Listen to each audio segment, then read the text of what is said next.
Bienvenidos, mi nombre es Leticia Ruiz. Como todos los martes, el Centro de Capacitación y Enseñanza de Medimarcas trae webinars para que ustedes y toda la audiencia que se conecta junto con nuestros proveedores podamos compartir información de su interés. El día de hoy nos acompaña María Guadalupe, quien ya ha estado con nosotros, y el tema que trae para compartir el día de hoy es lesiones por presión. ¿Cómo estás, Guadalupe? Buenas tardes. Hola Leti, muchas gracias. Buenas tardes. Gracias por la invitación y gracias a todos por conectarse. Bienvenida, ¿cómo te ha ido? Muy bien, ¿todo en Muy orden? bien, ¿y a ti? Bien, bien, gracias. Vamos a esperar que entre un poquito más de personas. Bueno, creo que ya se Claro. están conectando para dar inicio. Y platícanos un poco sobre el tema que nos traes hoy. Bueno, si gustas, te cedo la palabra para que empieces con el webinar. Ya por aquí veo que ya está toda la gente conectada. Siguen Ok. entrando. Adelante, cedo la palabra contigo. Bueno, pues gracias a todos por conectarse. Justo quisimos abordar este tema y gracias a Cesen por la invitación. Quise abordar este tema de lesiones por presión porque hablar de lesiones por presión justifica mucho, ya que constituye uno de los más importantes problemas asistenciales que hoy afectan al sistema de salud. Entonces, justo por eso es que hoy abordamos este tema y quisimos darle una importancia mayor a la que ya tiene hoy, ¿no? Entonces, vamos a contextualizar un poco. En enero del 2017, el Panel Nacional de Úlceras por Presión publicó una nueva clasificación. Ustedes se preguntarán al inicio de la presentación, ustedes vieron que dice lesiones por presión y nosotros pues conocemos, o sea, lo conocemos con muchos nombres, pero el más conocido es como úlceras por presión. Entonces, en el 2017, el panel decide cambiar y migrar de úlcera a lesión, ya que no siempre cuando hay una lesión por presión hay una herida presente, eso es importante. Una herida abierta que presenta algún tipo de rasgos o características que nos digan que es una herida, una lesión abierta, literalmente, una herida abierta, perdón. Entonces, y esto lo podemos ver reflejado en la categoría 1, que más adelante vamos a ver la clasificación que también ellos implementaron, porque normalmente conocemos 4 categorías o 4 estadios. Entonces, es importante que ustedes también tengan presente la nueva clasificación que se empezó, a la que migramos hoy en la actualidad, ¿no?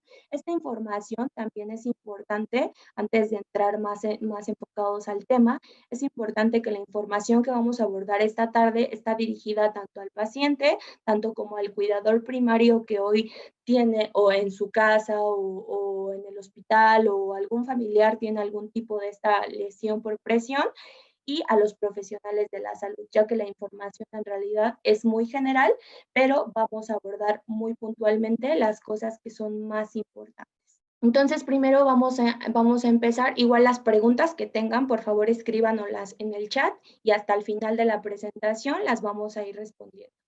Entonces, vamos a empezar aquí como incidencia. Tenemos, ¿cuál es la incidencia en México de las lesiones por presión?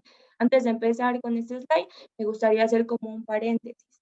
Recordemos que la prevalencia va a ser el número de casos que se van a ver afectados en un periodo de tiempo, ¿sale? Y esa es la prevalencia. Y la incidencia va a medir la frecuencia de la enfermedad o de algún padecimiento, en este caso de las lesiones por presión, que se estén presentando. Entonces, dicho esto, en nuestro país se ha reportado una prevalencia del 12.92%. Entonces, es el número de casos de heridas que hoy tenemos. En realidad, eso engloba como heridas crónicas. Tenemos un dato de heridas crónicas que en el otro webinar lo vimos, y de ese dato de heridas crónicas, un 12.92% representan las lesiones por presión. Entonces, es un dato pues un poco alarmante. Esto como en dónde nos ubica como país. Nos ubica en un nivel medio respecto a otros países, como por ejemplo España y Alemania, cuya prevalencia oscila entre el 6 y el 13.3%. Entonces, si ustedes se dan cuenta, pues estamos en una media, pero no quiere decir que estemos en una tendencia abajo, sino que estamos en una tendencia hacia arriba. Ustedes aquí ven el mapa de la República. Y antes de que explique este mapa de la República, pues analizar la incidencia y prevalencia aquí en México ha sido un poco complejo. La data que hoy tenemos en realidad en Latinoamérica no es tan completa y no es tan buena. ¿Por qué? Porque nos falta mejorar mucho de nuestros registros. Entonces, nosotros como parte y como tarea también, como profesionales de la salud, tenemos que implementar esa data para que toda la información que nos den y nos arrojen a finales de año y arroje, pues, en este caso, los datos de la Dirección General de Información en Salud a final de año, pues sean datos más objetivos a lo que hoy tenemos dentro de los hospitales o en la realidad, lo que como profesionales de la salud vivimos todos los días. Entonces, ese 12.92% es del 2020. Eso es como un dato importante. Ese punto, esa prevalencia es del 2020. Y entonces, en este mapa de la República, ¿qué es lo que se presenta? Aquí en este mapa de la República vamos a ver un cambio porcentual a 10 años, ¿sale? ¿A qué me refiero con un cambio porcentual? Que aquí ya se está viendo una proyección, ya están pronosticando cuánto va a aumentar. Entonces, eso también es algo alarmante porque no va a disminuir o no hay datos de disminución, al contrario, están pronosticando que las lesiones por presión van a ir aumentando y vean que cómo aumenta pues muy drásticamente en países como por ejemplo, en países en estados como por ejemplo Quintana Roo, Campeche, Chihuahua, Nuevo León, Zacatecas, Yucatán. Entonces, ese porcentaje que ellos tienen ahí marcados, por ejemplo, Chihuahua un 28%, es el cambio porcentual que se va a pronosticar o que pronostican para 10 años. Entonces, para el 2030 aproximadamente. Entonces, si ustedes se dan cuenta, pues la data empieza a subir.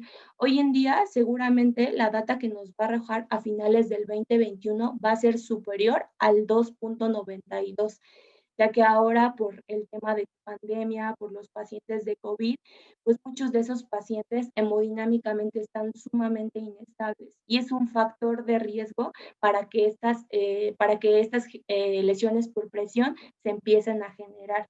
Entonces, aparte de que existen otros factores, pues el COVID también llegó a ser un factor por el estado del paciente. Aquí ustedes van a ver las zonas más frecuentes de lesiones por presión. Existen diferentes zonas en donde se presentan las lesiones por presión y, por ejemplo, estos estudios que ustedes van a, bueno, esta imagen que ustedes van a ver ahí en su pantalla, es una imagen que que sacamos de estudios recientes dentro de las unidades de cuidados intensivos. ¿Y por qué quisimos tomar a las unidades de cuidados intensivos? No excluye o no quiere decir que en otros servicios dentro del hospital no existan lesiones por presión. Sí existen, claro que existen. Sin embargo, dentro de las unidades de cuidados intensivos es donde hay más información objetiva para dar estos datos. Entonces, fíjense, dentro de las unidades de cuidados intensivos existe una incidencia del 80%. Entonces, la incidencia es muy alta dentro de este servicio y era una de las cuestiones que yo les decía anteriormente. Es muy alta porque pues, los pacientes hemodinámicamente están inestables, tienen demasiados factores de riesgo para generar lesiones por presión y además algunos pues no se pueden movilizar tan frecuentemente para que no se generen este tipo de lesiones. Entonces es como es de verdad un círculo vicioso porque en realidad se va repitiendo constantemente una y otra, pero esto es lo que más vemos hoy en día dentro de las unidades hospitalarias. Y bueno, los siguientes porcentajes de incidencia, de acuerdo a su localización, fueron en primer lugar en el sacro en un 30%. Ahí es donde hay más incidencia de lesiones por presión, seguido del coxis en un 28%, seguido de los trocánteres, ya sea izquierdo o derecho, que es el huesito que ustedes ven ahí en su pantalla, los dos puntos verdes que se ven ahí en un 17% y los talones en un 12%. En un 13.3% está otros, como cuáles, como el hueso del occipital, el que tenemos atrás de la cabeza, los pabellones auriculares, las orejas, las pompis, los glúteos, ahí también se presentan, y el hueco popliteo, justo atrás de la rodilla. Entonces, ahí son otros y en general también incluye codos, ¿no? nos marcan casi 10 zonas, pero esas son las más comunes de los otros. Entonces, si ustedes se fijan, en realidad estas localizaciones más frecuentes en donde inciden más las lesiones por presión son localizaciones en donde hay prominencias óseas más expuestas, que lo vamos a ver más adelante. ¿Qué es lo que lo causa? ¿Cuál es la etiología de las lesiones por presión? En realidad existe una cadena, yo les decía hace ratito, es un círculo vicioso, pero hoy la principal causa es la presión ejercida y mantenida entre dos planos duros, ¿no? ¿Qué quiero decir con dos planos duros? Por un lado tenemos el plano duro esquelético, que es literal nuestro cuerpo y nuestras prominencias óseas. Las prominencias óseas son los huesos que están más expuestos al exterior. Por ejemplo, los codos, los talones, el hueso occipital, el coxis, el sacro, entre otros. Entonces, esas son las prominencias óseas y es ahí donde tenemos el plano duro. Y por otro lado, el siguiente plano duro generalmente es el plano externo al paciente o externo a nosotros. Por ejemplo, la cama, la silla o algún objeto inanimado. Entonces, eso es importante, la presión ejercida y mantenida entre dos planos duros. Y algo también aquí importante es que nosotros debemos de saber que la presión capilar normal de los vasos sanguíneos, literalmente, oscila entre 16 y 26 milímetros de mercurio. ¿Qué quiere decir esto?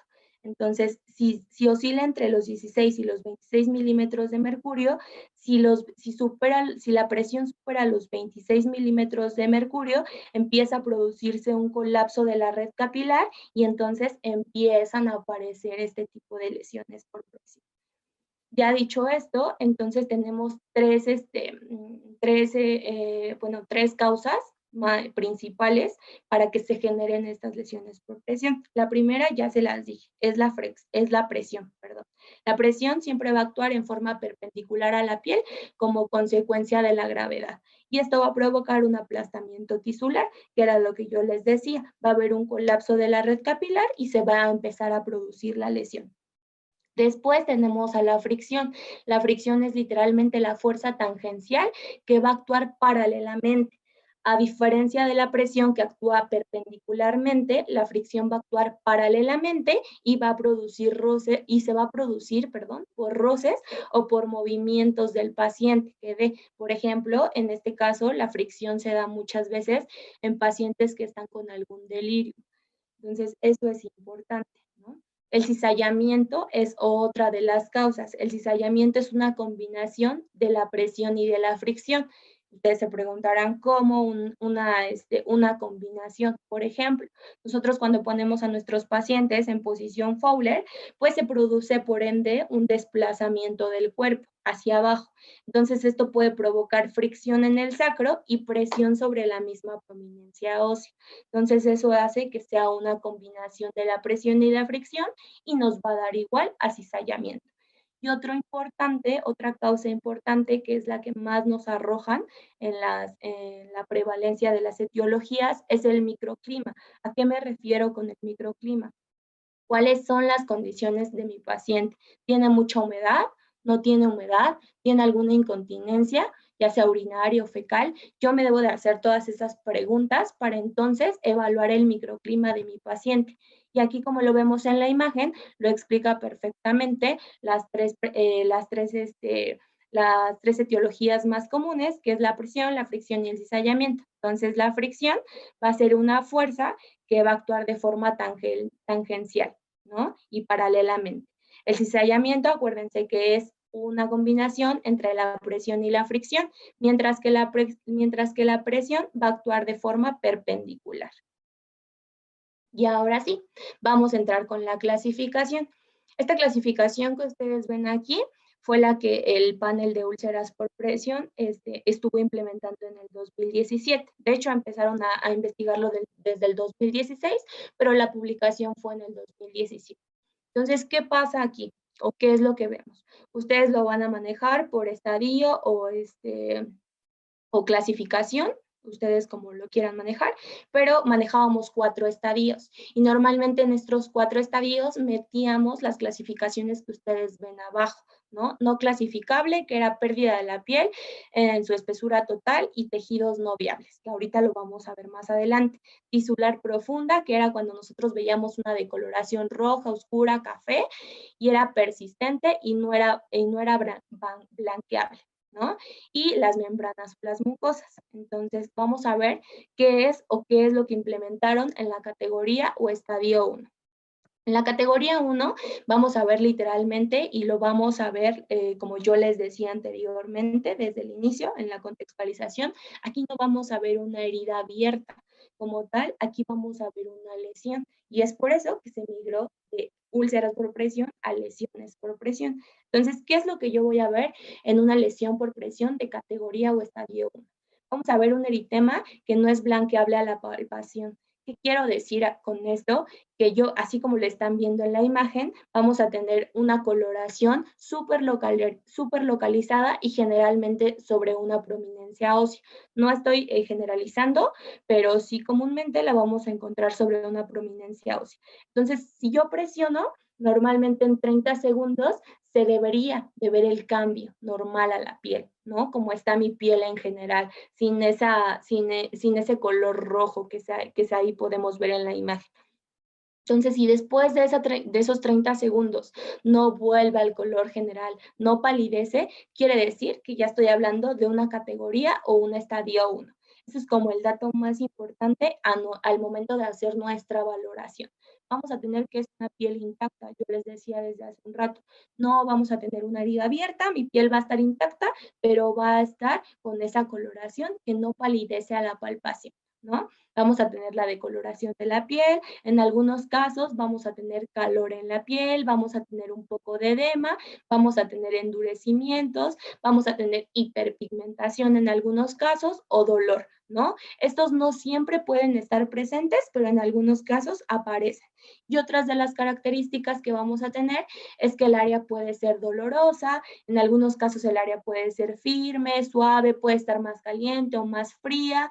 Entonces podemos tener cambios diferentes a la piel, pero eso ocurre de acuerdo a cada tipo de paciente, ¿no? Acuérdense que cada paciente merece una valoración inicial y también una valoración consecutiva y secuencial para darle un seguimiento. Entonces, así como lo ven en la imagen, ahí tenemos bien claro la prominencia ósea y tenemos ahí la decoloración de la piel, y es un eritema que no palidece a la digitopresión. Que si yo hago esto, no palidece en los 30 segundos y se queda de forma permanente ese eritema. Entonces, así yo voy a ver una categoría o una lesión por presión, categoría o estadio 1. ¿Y qué voy a ver en la categoría o estadio 2? Voy a tener una úlcera de espesor parcial, eso es importante. ¿A qué me refiero con esto? Voy a tener una úlcera abierta, muy poco profunda en casi la mayoría de los casos, y normalmente mi lecho de la herida, que mi lecho de la herida me refiero a la herida literal, lo que ustedes están viendo ahí en la herida, lo que ustedes están viendo aquí en la imagen, perdón, literalmente voy a ver un tejido rosado y rojizo. A ese tejido rosado y rojizo se le llama tejido de granulación. Entonces es un tejido que está completamente sano y yo voy a ver mi herida así, ¿no? Apenas va a empezar a iniciar, pero yo ya no le puedo decir que es una categoría 1. Al contrario, ya está una lesión abierta y ya me está hablando que es una categoría o estadio 2. Entonces, normalmente, no siempre, ojo con esto, no siempre vamos a tener un lecho de la herida completamente rojo. En algunos de los casos ya va a empezar a tener ahí otra característica, como otro tipo de tejido, ¿no? Otro tipo de coloración. Pero casi en todas las lesiones por presión de estadio 2 vamos a tener un lecho de la herida rojizo. También podemos encontrar una categoría 2 como una ampolla intacta o abierta o rota, ¿no? ¿A qué me refiero con esto? Seguramente sí las han visto, seguramente sí las han tenido. Entonces, son esas lesiones que se empiezan a hacer como una ampolla de agua, literalmente, que puede estar llena de suero o de suero sanguinoliento también, que nunca, nunca, nunca, nunca, por favor, si las tienen, nunca las rompan, nunca hagan algo diferente a romperla o a lo que les dicen, no. Normalmente esas ampollas se absorben. Y entonces cuando no se absorben, entonces ya como profesionales tenemos que hacer otra valoración diferente y hacemos otros pasos, ¿no? pero esas ampollas deben de absorberse. Entonces, normalmente cuando tenemos esas ampollas, lo que recomendamos es eliminar la presión totalmente. Eso nos va a ayudar, ya que esa es una de las causas más comunes, eliminar la presión de la prominencia ósea y lubricar la piel. Nunca poncharla, por así decirlo, por favor, nunca, nunca lo hagan. Esas ampollas siempre se absorben, siempre se absorben. Entonces, otra de las características también se va a presentar como una lesión superficial o brillante, como ustedes lo pueden ver ahí. Eso está en los dos glúteos y es una lesión que se hizo por fricción el paciente. Ahí si se dan cuenta, pues lo vemos y lo podemos identificar. Es una lesión que nos puede causar un poco de controversia en la etiología, porque normalmente pues ahí también se ve un poco de maceración, entonces podemos decir que también tuvo que ver el microclima, pero es un paciente que se hizo una lesión por presión, por fricción. Entonces, ahí vemos cómo las lesiones pues ya están abiertas, pero tienen ese tejido que yo les decía que era muy característico y que era el rojo, ¿no? Aquí también antes nosotros en las categorías 2 metíamos al hematoma, ya que el hematoma pues todavía no existía la clasificación de lesión de tejidos profundos y lo ingresábamos en esta categoría. Hoy en la actualidad y desde el 2017 ya el hematoma se sugiere una lesión de tejidos profundos, ¿vale? Después que tenemos una categoría o estadio 3. En esta categoría o estadio 3, algo que va a ser súper característico de estas lesiones es que vamos a tener una pérdida total del grosor de la piel. ¿A qué me refiero con esto? Es que aquí el tejido subcutáneo puede resultar visible. No siempre, pero sí puede resultar.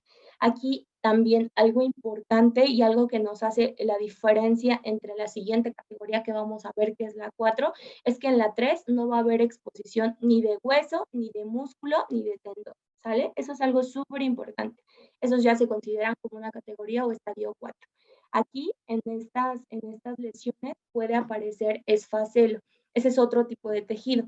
Yo les decía que en la 2 solamente veíamos un lecho de la herida completamente rojo, en algunos casos ya otro tipo de tejido, pero la mayoría era un lecho rojo. Entonces, aquí, por ejemplo, en las categorías o estadio 3, aquí sí ya se ve un poco de desfacelos. Los desfacelos empiezan a ser bacterias, microorganismos, que empiezan a generarse ahí dentro del lecho de la herida. Entonces, igual no siempre, vuelvo a repetir, no generalizamos, pero es lo que más se ve y lo que más podemos ver en este tipo de lesiones, ¿sale? En la categoría 3 ya puede incluir cavitaciones y tunelizaciones. Entonces ya son esas famosas conejeras, que pues no se llaman así, el nombre correcto son tunelizaciones y o cavitaciones, ¿sale? Y otras de las características, pues es la profundidad.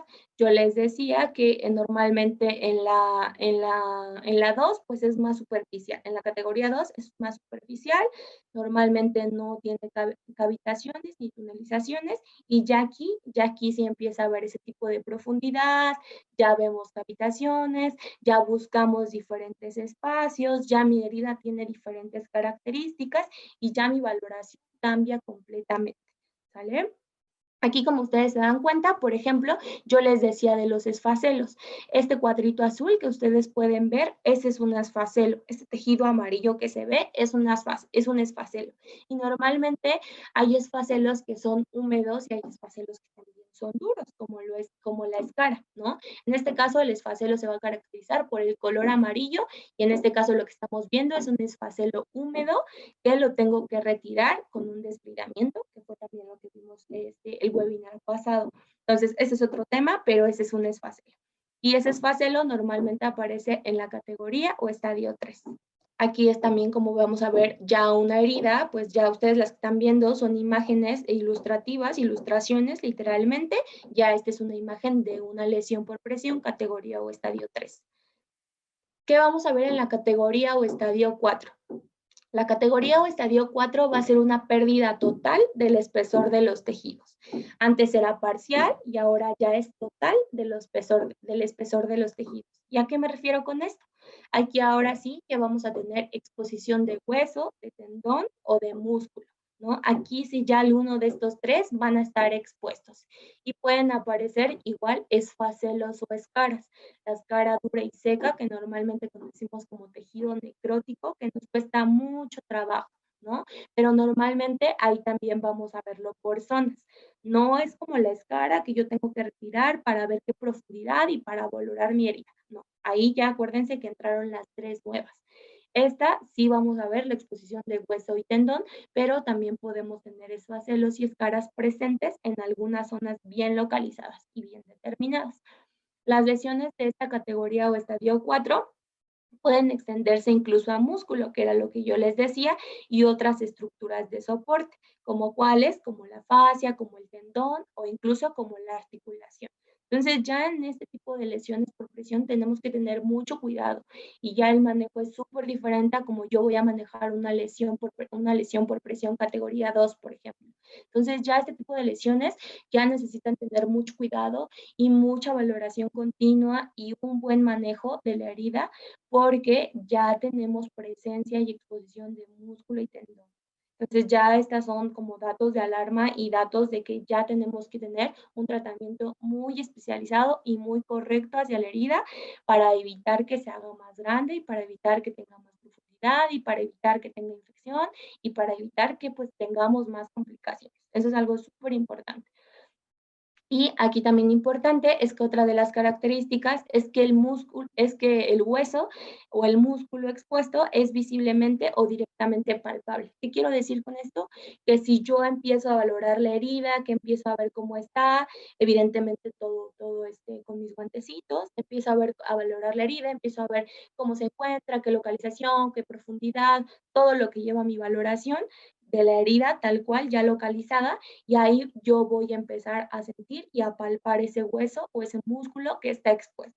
Entonces eso también es algo súper importante para agregar a nuestra valoración y para tener una valoración correcta. Y entonces ahora sí, los tres que se agregaron son los siguientes. El primero es no estadiable, que es una profundidad desconocida. Seguramente, y la mayoría de nosotros como profesionales de la salud, nos hemos enfrentado a estas lesiones por presión. Esta no estadiable va a ser una pérdida del espesor total de los tejidos, donde la base de la úlcera está completamente cubierta. ¿Por qué? Por dos cosas importantes, por esfacelo o por escaras. Yo hace rato les decía que los desfacelos tienen normalmente una tendencia o son característicos por ser amarillos, color canela, verdes, grises o marrones, ¿no? Pero los más comunes son los esfacelos amarillos. Sin embargo, podemos ver los canela, verdes, grises o marrones.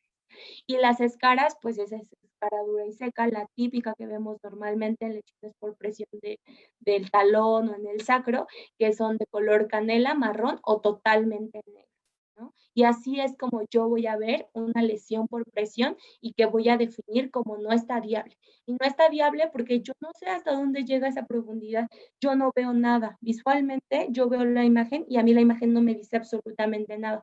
Yo no sé si tenga alguna cavidad, no sé si tenga alguna profundidad, no sé si tenga exposición de hueso, no sé, o sea, la imagen no me dice más.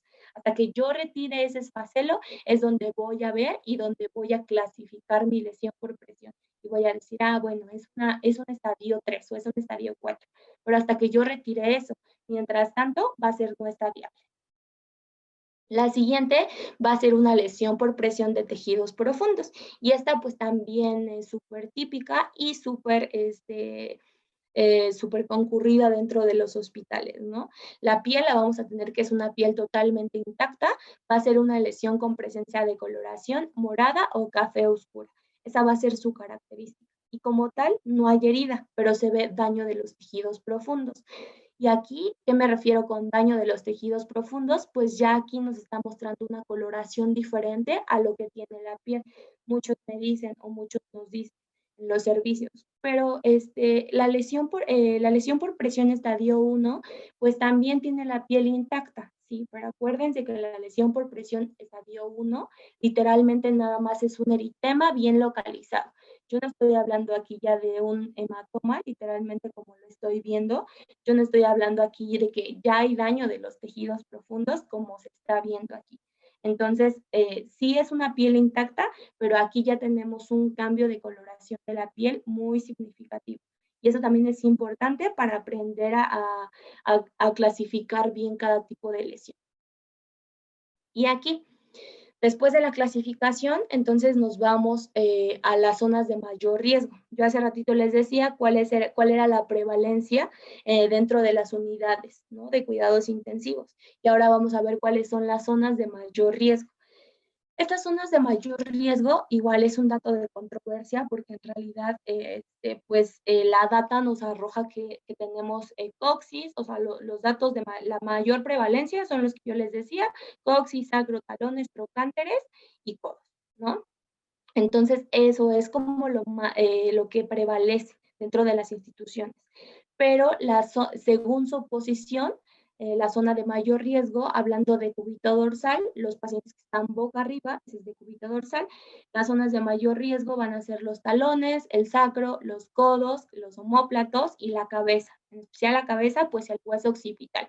Y si se dan cuenta, todos estos son prominencias óseas, que son los planos duros. Entonces, si ustedes se dan cuenta, suena muy repetitivo, pero en realidad todo va de la mano. O sea, todo tiene una secuencia y todo va de la mano y todo va a la par.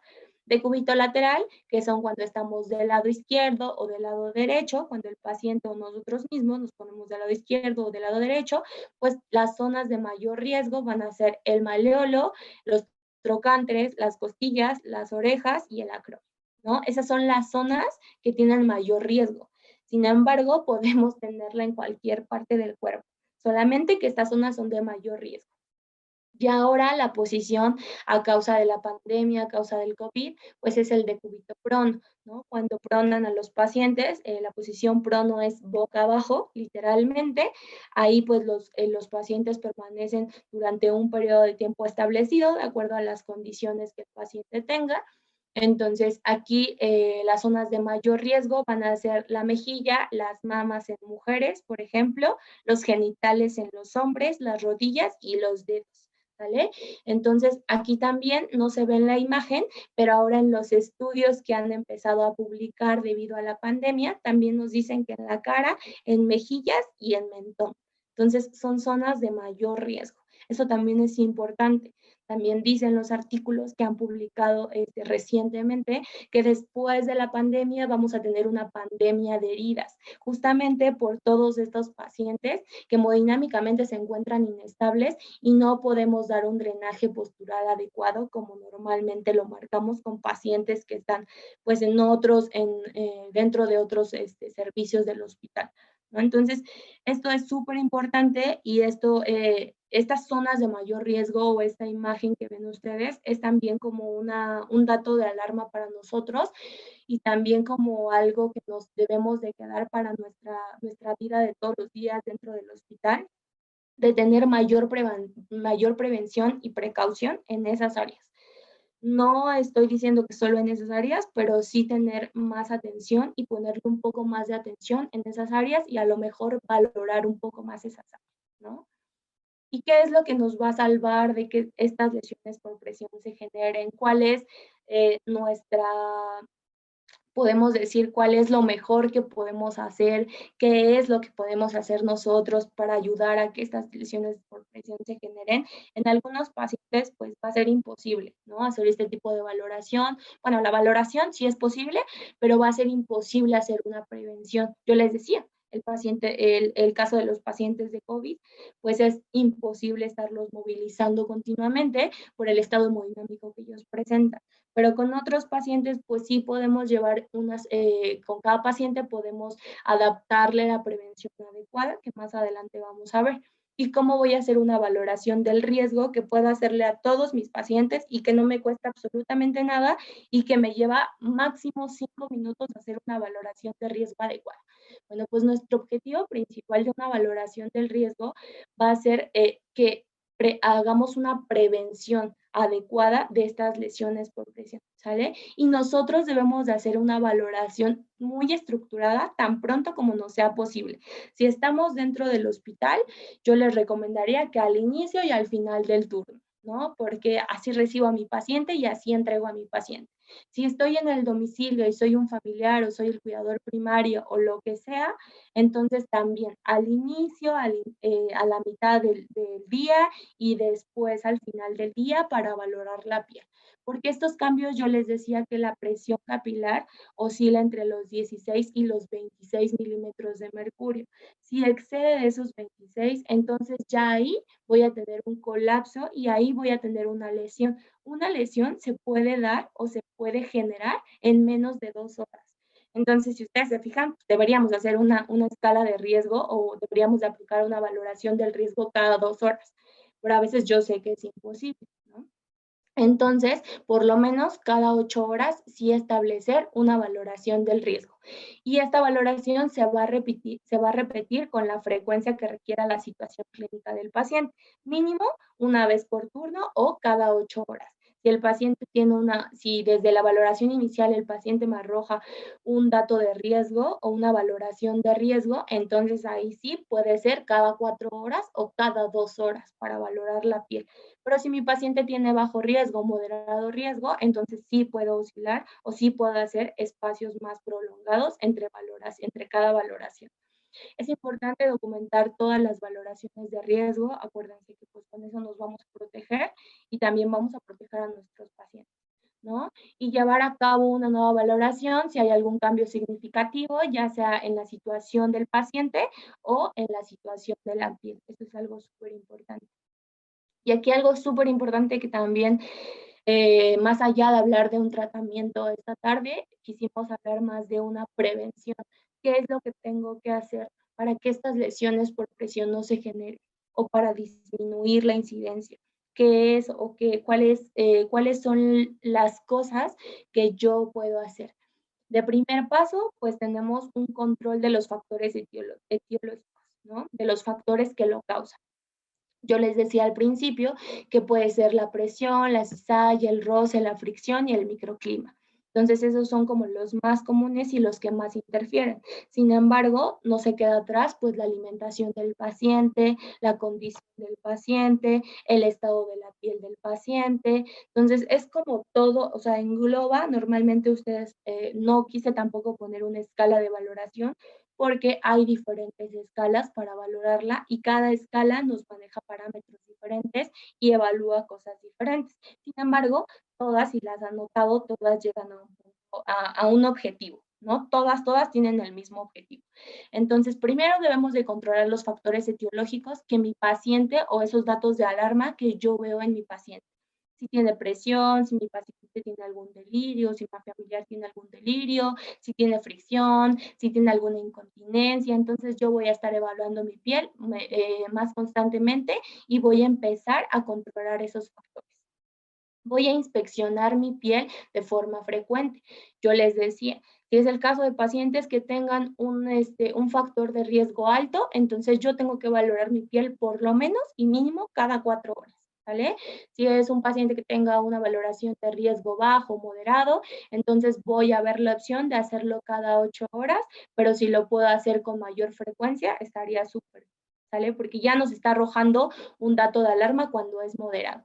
Entonces vamos a observar signos como enrojecimiento, dolor, la temperatura de la piel, la presencia de edema, si la piel tiene alguna induración, las variaciones del color, todo lo que tenga, todo lo que sea normal de la piel, yo lo voy a empezar a notar y le voy a empezar a dar un seguimiento y voy a empezar a valorar todos esos cambios que me están dando físicamente la piel, ¿no?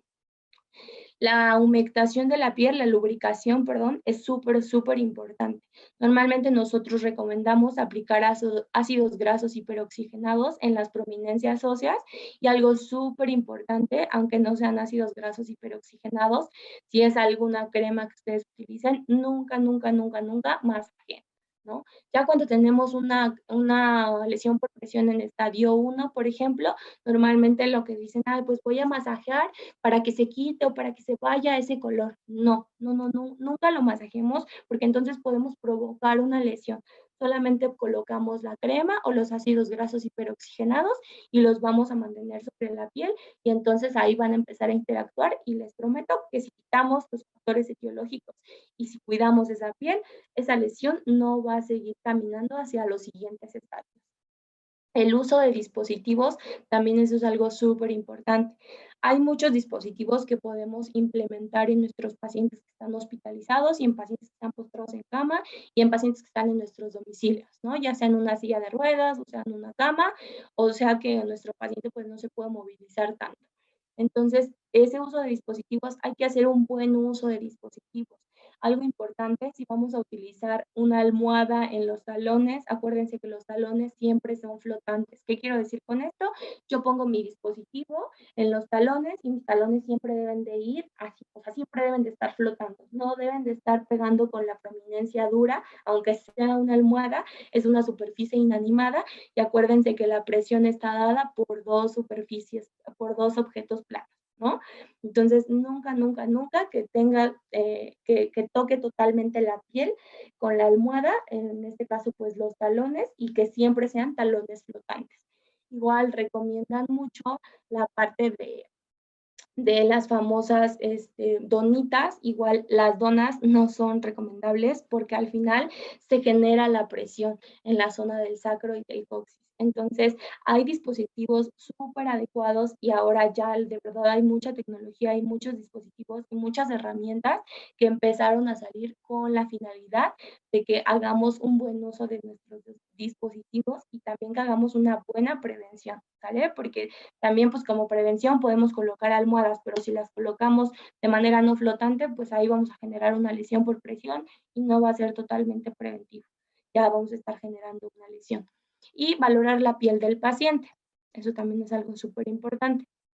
Pero si ya hice mi prevención y mi paciente pues está inestable o no he podido movilizarlo, algo también súper importante antes de entrar a ese tema, perdón, las movilizaciones o el cambio de posición del paciente, el drenaje postural, como ustedes le llamen, debe de hacerse cada 2 horas. ¿Vale? Debemos de estar rotando a nuestro paciente cada 2 horas, porque acuérdense que en 2 horas puede aparecer una lesión por presión. Y si no puedo hacerlo cada 2 horas, por lo menos cada 4 horas. Pero eso es súper, súper importante. Y también estar alternando los dispositivos es súper importante. No puedo dejar un dispositivo por más de 4 horas, ni en los talones, ni en la cabeza, ni en el coxis, ni en el sacro. No puedo, porque si lo dejo por más de 4 horas es una presión sostenida y voy a generar una lesión por presión. Entonces eso es algo súper, súper importante. Y ahora sí, si ya tengo una lesión por presión, si ya se generó, si las condiciones de mi paciente pues lo generaron, ¿qué voy a hacer? Nosotros tenemos en realidad una gama de apósitos muy extensa y en el mercado existen muchos apósitos que nos pueden ayudar incluso a prevenir, a hacer una prevención, a hacer un mantenimiento y hacer un tratamiento óptimo a cada tipo de herida, ¿no? Pero esto va a ser súper, súper especializado y súper individualizado. Por eso es que hoy me enfoqué más en hablar de qué son las lesiones por presión, en decir cómo poderlo prevenirlo, en decir los principales factores de riesgo y no tocar tanto el tema de cómo tratarlos, porque cada herida merece un tratamiento específico y una prevención también individualizada, así como un tratamiento individualizado. Entonces, por eso es que nada más quiero que ustedes sepan que en el mercado existen muchos apósitos. Está la línea de Lohmann and Rauscher, como ustedes lo pueden ver en el slide. Entonces, eso también puede ser una opción y hay desde alginatos de calcio, espumas de poliuretano, hidrocoloides, colágenos, film transparentes, entre otros, pero eso es lo que ya cuando tengo una herida, cómo voy a curar esa herida, ¿no? El objetivo principal de nosotros que nos dedicamos a esto de las heridas, pues es cerrarla, cicatrizar esa herida al 100% y esto pues también lleva una base, lleva un control, lleva un cuidado, pero es muy individualizado y muy específico. Pero algo importante antes de hacer un tratamiento, a la par de hacer una valoración, también tenemos que hacer una valoración de la situación social de nuestro paciente o de la persona que tiene esa lesión por presión. ¿A qué me refiero esto? Es que nosotros debemos de valorar esa situación social para elegir el tratamiento adecuado de nuestro paciente. Y esto va más enfocado a que este tratamiento va a ser sumamente individualizado, como yo les decía.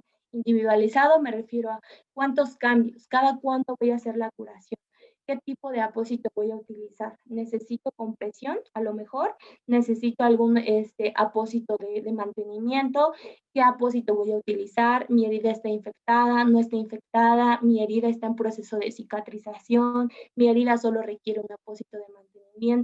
Todo eso debo de valorar y preguntarme antes de elegir algún apósito que está dentro del mercado, ¿sale? Y el paciente también debe de comprender cuál es el objetivo principal del tratamiento y también cuál es la responsabilidad del paciente. Porque aunque yo elija la terapia más avanzada que existe en el mercado, la mejor tecnología, si el paciente no quita y no retiramos esos factores que están causando, como la presión, el cizallamiento o el roce, lo que sea, o el microclima, lo que está causando y generó esa lesión por presión, no voy a avanzar. Mis apósitos y mi tecnología no van a ser de mucha ayuda. Entonces, mi paciente debe de estar súper consciente de cuál es el objetivo principal y cuál es la responsabilidad que él tiene en el momento que se genera esa lesión. Y aquí nuestro paciente pues va a entrar en el cumplimiento de si acepta o no el tratamiento, si está dispuesto a colocarse y a hacerse y a seguir el tratamiento que uno prescribe, y también eso lo va a elegir el paciente y vamos a llevarnos de la mano siempre con el paciente. Sí tenemos la decisión final nosotros, pero también debemos de tomar en cuenta las necesidades que tiene nuestro paciente. ¿Y qué tenemos que hacer a la par? Tenemos que educar al paciente o al cuidador primario. Debemos de entender lo que él piensa, lo que él cree, porque muchos también piensan que pues, algunas de la curación avanzada no funciona y piensan que la curación tradicional es mejor. Debemos de explicarle por qué es mejor, debemos explicarle qué tipo de herida tiene, debemos de estar siempre apegados a la escucha activa, debemos de estar siempre con la psicoeducación. Esos son como los objetivos principales de nuestra educación al paciente ya cuando tiene una herida y ya cuando se va a su casa y ya cuando se está curando en su casa, ¿no? Hacer también que darle esa seguridad al paciente que con lo que nosotros le estamos recomendando, sin lugar a duda, la lesión por presión se va a ir y va a empezar a disminuir y va a empezar a disminuir ese dolor que él siente, ese malestar que él tiene. Entonces, de manera general, debemos de escuchar siempre a nuestro paciente y el objetivo principal debe de hacer una educación continua para que al final todo lo que nosotros hagamos en la prescripción, él lo lleve a cabo y lo cumpla. Y bueno, aquí les dejo una de la bibliografía que utilizamos para esta presentación que ustedes vieron. Y pues nada, muchas gracias. Yo espero que esta presentación les haya servido de mucho, que esta clasificación nos ayude para empezar a detectar todas esas cosas que nosotros vemos dentro de las unidades hospitalarias que tenemos en nuestras casitas y pues al final que hagamos una prevención adecuada y siempre nuestra valoración. De verdad que eso es lo que nos va a salvar de muchas cosas y a nuestras pacientes de muchas lesiones. Muchas gracias. Excelente, Guadalupe. Muchas gracias por la información que nos compartes, como siempre. Hay algunas dudas por aquí de los usuarios. Voy a comenzar con Lulú Espinosa, que nos pregunta, buenas tardes, en los prematuros, ¿cómo se clasifican las lesiones de su piel? En los prematuros, igual las lesiones, normalmente nosotros en los prematuros pues tenemos que la piel es más delgadita que la de nosotros, el grosor que ellos tienen es mucho más delgada la de nosotros. Sin embargo, la clasificación hoy está dada de manera general, o sea, en el panel de úlceras por presión no hace como una clasificación o no oscila entre edades, eso también es súper importante. Entonces podemos utilizar nuestra clasificación, pero sí debemos de tener mucha más objetividad al momento de estar con los prematuros, porque las lesiones sí pueden avanzar mucho más rápido que en un adulto. Entonces la clasificación puede ser la misma, pero sí ser más objetivos a la hora de realizar esa valoración de riesgo. Ok. También es importante mencionar que estos webinars se transmiten en Facebook Live y una persona en Facebook preguntaba cuánto tiempo debe tardar en absorber la ampolla en estadio 2 dentro de los parámetros normales. Ok, esa es una súper buena pregunta y también es una pregunta que ha causado muchos conflictos. La verdad es que cuando tenemos una ampolla que le liberamos, yo les decía, los factores etiológicos, ¿no? Que yo libero toda esa presión, lo que ya sé que generó esa lesión por presión, ya lo retiré. Y si yo estoy lubricando mi piel, que también es súper importante, por lo menos cada 4 horas, esa ampolla debe de absorberse en máximo 72 horas, ¿sale? Si yo veo que esa ampolla no se absorbe, no, ese líquido, ese suero, que puede ser un suero normal o un suero sanguinoliento, no se absorbe, entonces yo como profesional voy a tener que hacer otro tipo de actividad, que no se las digo porque seguro muchos la pueden practicar, pero tenemos que hacer otro tipo de intervención para que se absorba, para que esa ampolla se vaya absorbiendo, ¿sale? Pero normalmente 72 horas, pero depende de cada paciente. Muy bien. Fátima Gómez nos pregunta, ¿estas heridas son las también llamadas llagas o son completamente distintas? Exactamente, son las famosas llagas, úlceras, tienen diferentes nombres, pero sí, son las llagas, lesiones por presión, igual a lesiones por presión. Ok. La enfermera Lisbeth justamente preguntaba lo mismo sobre la ampolla en estadio 2, ya la pasamos. ¿Un factor como la obesidad puede acelerar la aparición de estas? Sí, claro, ese es un factor también importante. Yo les decía que no les ponía ninguna escala porque al final, pues tenemos diferentes escalas y no los quería casar con ninguna ni con lo que yo utilizo. Sin embargo, también nos ponen el tema de la alimentación y pues recordemos que un paciente obeso tiene más tendencia a la presión. Entonces, Ok, sí, también es un factor importante. bien. Marisela Caro pregunta, ¿qué tanta ayuda dan los colchones de presión alterna? Yo procuro cambiar de posición continuamente a mi paciente, soy cuidadora de adultos mayores. Ah, esa es una súper buena pregunta. Yo les hablaba de dispositivos y el colchón de presión alterna en pacientes que están postrados en cama es la mejor opción si es que no puedo estar movilizando a mi paciente, ¿no? La presión, ese colchón de presión alterna, como su nombre lo dice, tiene diferentes presiones y entonces la presión se va alternando de un lugar a otro y es como estar en una nubecita, literalmente. El paciente está literal, bajo la nubecita, bajo diferentes presiones y eso hace que la piel no esté en contacto con una piel inanimada, con un objeto inanimado, perdón. Entonces, si pueden comprar en pacientes que estén postrados en cama colchones de presión alternas, está súper bien, y hacer un cambio de posición cada 4 horas, ya no cada 2 horas, pero cada 4 horas. Ok, excelente. María Eugenia nos pregunta acerca de las anotaciones, ¿hay alguna hoja que esté normada o universal para todos los sectores de salud o cada sector tiene que implementar una? No, normalmente yo he visto, o sea, como experiencia, yo he visto que cada hospital, en este caso cada clínica de heridas, implementa sus instrumentos, ¿no? Sin embargo, también por lo que ya están haciendo quieren hacer una de forma general, pero hoy cada hospital está implementando sus instrumentos. Muy bien, perfecto. Menciona Jesús Murrieta, qué importante no masajear si hay enrojecimiento.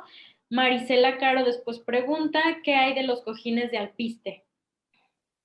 Ah, los cojines de alpiste, todas esas cositas, normalmente los cojines yo les recomiendo que sean con microesferas, porque el alpiste también genera humedad. Entonces, yo les decía también que el microclima es un factor importante y si le genero humedad a mi paciente, a pesar de que sean muy suavecitas, genera humedad por ser semillas. Entonces, yo no lo recomiendo, o sea, no está recomendado. Perfecto.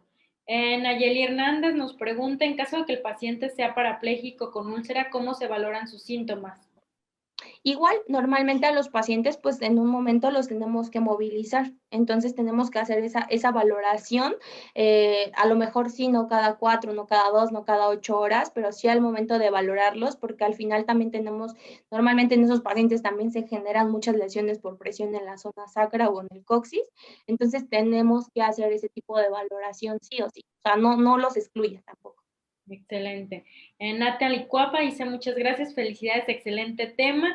Y posterior a esto, Luz María Callejas Valle nos pregunta, cuando está en posición prono y es mayor a 72 horas, ¿cómo valoro el estado de la piel si no se puede movilizar por la inestabilidad del paciente en área COVID? Ahí sí es totalmente, pues al paciente, o sea, es totalmente al estado hemodinámico del paciente. Ahí sí, pues no podemos protegerlo de lesiones por presión aunque querramos. Normalmente antes de ponerlos en posición prono se hace una prevención, ya eso también es de acuerdo a cada profesional, a cada hospital, pero normalmente hacen una prevención con apósitos hidrocoloides para justamente en estas zonas que son de mayor presión que yo les mostraba las imágenes, pues se puedan cubrir y la valoración se hace hasta que el paciente se quite de la posición prona, ¿no? Hasta que se ponga otra vez en posición, ya sea de cúbito lateral o supina. Muy bien. Lisette Vicón nos pregunta si existe algún apósito que ayude a regenerar la piel lesionada. Importante mencionar, Guadalupe, que ya en un webinar pasado nos hablabas un poco del tema de los apósitos. Los invitamos a que visiten el canal de YouTube. Quienes no pudieron o no vieron esa ponencia, por ahí está en uno de nuestros canales, pero no sé si por aquí quieras abordar un poquito el tema de la pregunta, que si hay algún apósito que ayude a regenerar la piel lesionada. En realidad existen muchos apósitos, yo te diría que es súper individualizado, tenemos que hacer una valoración inicial para ver las necesidades de esa herida, existen muchos apósitos, la tecnología es súper grande, la línea que manejamos nosotros es Lohmann and Rauscher y hay una variedad impresionante, o sea, desde la prevención hasta cada fase de la herida, para el desbridamiento, para la infección, para la epitelización, entonces no te podría decir algún apósito en especial. Ok. Y por acá, ¿qué más tenemos? Muchas gracias. Se quedan con ganas de saber más al respecto del tratamiento. Alejandra Chávez pregunta, ¿qué AGHO recomiendas? Quizás se está refiriendo a las soluciones hiperoxigenadas, Ok. bueno, a los ácidos hiperoxigenados. Híjole, igual yo utilizo los de B-Brown, Sí. entonces yo les puedo decir que esos son muy buenos porque yo los utilizo y porque en mi práctica los utilizo y también porque cumplen lo de ácidos hiperoxigenados, ácidos grasos hiperoxigenados. Muy bien. Gabriela Macín nos pregunta, ¿una lesión indeterminada, cuál es el tratamiento ideal? Una lesión indeterminada. Me refiero que indeterminada te refieres como a que no sabemos cuál es la clasificación o no sabemos qué lo determinó, no sabemos en realidad cuál es el factor. En realidad, si no sabemos cuál es el factor ideal de esa lesión, lo primero que tenemos que hacer es empezarle a dar tratamiento de acuerdo a la necesidad que nosotras en la valoración observemos en ese momento, ¿no? De la herida. Sin embargo, pues justo para eso están como nuestras escalas, para que ahí puntualmente nos vayan diciendo y nos vayan encaminando al tratamiento correcto para esa lesión por presión. Excelente. Por aquí Georgina Tavares, Herrera Gómez Patricia, Heidi Medina, Sandra Corona y varios por aquí de los participantes en el chat dicen que es una excelente información la que nos has compartido. Y posterior aquí viene Marcela Ivonne Maya con una pregunta, ¿aún está indicada la debridación de la herida? Sí, sí está indicada la desviación de la herida, por ejemplo, en una úlcera, una lesión por presión, perdón, estadio 1, definitivamente no. También ahí la desbridación debemos de ser muy objetivos y debemos de ver la necesidad de nuestra herida, ¿no? Pero sí, sí está indicada esa desbridación. Si la requiere, adelante. Bien, por aquí veo que Gina menciona de que le hubiera gustado conocer más sobre los apósitos que hay. Justamente, Gina, te invitamos a que visites nuestro canal de YouTube. Ahí tenemos ya los webinarios en los que Guadalupe nos ha acompañado y justamente se abordó este tema de los apósitos. Por aquí también se abordó el tema de las heridas. Entonces, los invitamos a que sigan el canal de YouTube, que vean todos los webinarios y todo el contenido que se hace para ustedes. Gracias a todas las personas que nos acompañaron, a Hernández Cornejo, Juana Giselle, a José Alfredo Pérez, a Lucía, Jesús Murrieta, muchas gracias a todos. Los invitamos de nuevo a que nos sigan en el canal de YouTube para que conozcan todo lo que se hace todos los martes. Este tipo de webinars los organiza Medimarcas. Para quienes no conocen Medimarcas, Medimarcas es la tienda de dispositivos médicos más grande de América Latina. Ya tiene varias sucursales a nivel nacional. Veo que hay personas de varios lugares de la República. Y bueno, invitarlos, por aquí preguntaban dónde podían encontrar este tipo de dispositivos. Medimarcas maneja varios de los dispositivos de los que nos habla por aquí Guadalupe. Y bueno, voy a mencionar las sucursales que tenemos. La primera es Matriz, que está ubicada en López Mateos, número 595, en Guadalajara, Jalisco. Está en la colonia Jardines del Bosque y tiene servicio a las 24 horas todos los días del año, es decir, lunes a domingo estamos abiertos todos los días. Después tenemos 2 sucursales en Zapopan, una es Gran Terraza Belénes, está en el local número 7, otra está en la calle Colón número 554 en el centro histórico de Zapopan, detrás del Hospitalito como referencia. Tenemos 2 cerca del centro médico, una es la sucursal de pediatría, que está en Salvador Quevedo y Subieta número 648, otra en centro médico, que es avenida Belisario Domínguez, número 980. También tenemos ya sucursales en Durango, que está en la calle 5 de febrero, número 228A, Puerto Vallarta, Boulevard Francisco Asensio Medina, en la Plaza Pelícanos, local número 3, y en Colima, avenida Lápiz Lazuli, interior número 1, y justamente acabamos de abrir una nueva sucursal enfrente del Hospital Soquipan, aquí en Guadalajara. Por aquí veo que hay todavía algunas, bueno, todo el mundo agradece la invitación, te mandan felicitaciones y agradecerte por la información que nos compartes. Importante también, y los invitamos a todos a que visiten nuestro sitio web, es www.medimarcas.com, y la tienda en línea es medimarcasshop.com. Por aquí, última pregunta para cerrar, Guadalupe. El doctor Juan Carlos Flores nos pregunta, en pacientes diabéticos descontrolados con úlcera por presión en sacro, ¿qué tan recomendable es hacer la debridación y continuar con un parche coloidal? Gracias, Leti. Gracias por su pregunta, doctor. Yo les decía al principio, verdaderamente el desbridamiento, también hicimos una ponencia el mes pasado, justo del desbridamiento, también los invitamos ahí a verla, pero el desbridamiento, pues de acuerdo al tipo de desbridamiento que querramos hacer, nosotros incluso podemos hacer un desbridamiento autolítico con el parche coloidal. Entonces, de acuerdo al desviamiento y las necesidades de la herida, insisto, no hablamos tanto del tratamiento porque cada herida tiene necesidades súper específicas, pero lo podemos hacer y también controlar a la par esa enfermedad que ya tenemos de base y que seguramente fue un factor importante para que se generara ese tipo de lesión. Pero si las condiciones de la herida lo permiten, ocluirla, que no esté infectada esa herida para ocluir con un parche coloidal, lo podemos hacer. Excelente. Muy bien, pues muchas gracias, Guadalupe. De parte de Medimarcas, por aquí tenemos un reconocimiento para ti que ya te estaremos haciendo llegar. Agradecer a todos los que nos acompañaron, los invitamos mucho a que se suscriban al canal de YouTube. El hecho de que se suscriban les permite o les manda notificaciones de cuando ya hayamos subido contenido nuevo.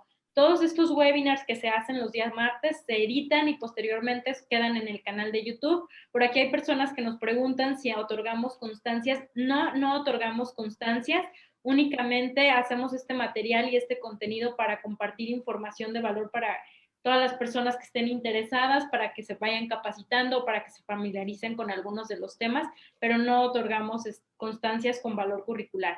Los invitamos a que compartan también el contenido con las personas que consideren que les pueda ser útil. De nuevo, muchas gracias a todos y muchas gracias, Guadalupe. Que tengan buena tarde. Gracias a ustedes, Leti. Bye, bye. Gracias a todos. Buena tarde, hasta luego.